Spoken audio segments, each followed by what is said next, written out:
Green Lantern video game was announced there last year, and now the time is almost upon us again.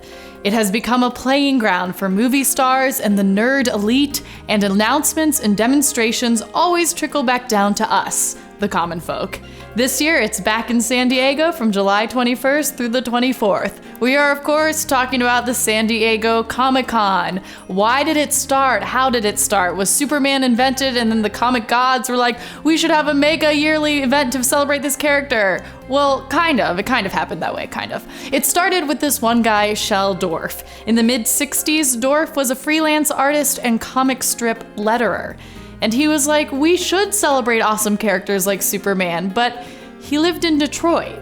Wait, what? Isn't Comic-Con in San Diego? Well, in 1965, Dorf took over the Detroit-based Detroit Triple Fan Fair, which was credited as being the first convention to feature comic books as a major component.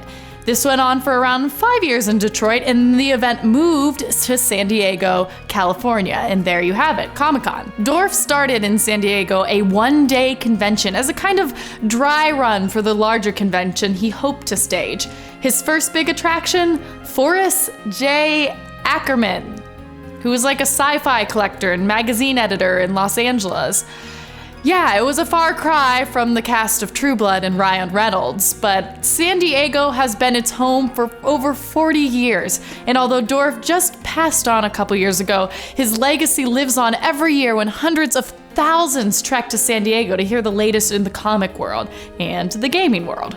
What can we expect this year? A slew of panels featuring all the great comic book writers, probably some news on Walking Dead Season 2, and probably some game announcements that didn't make it to E3, and more. For sure, a panel is going to feature Fright Night, the 3D DreamWorks reimagining of the horror classic. Also, we will see an advanced screening of the film along with the cast, which includes Colin Farrell, David Tennant, and Toni Collette, so we'll have to wait and see if they show up.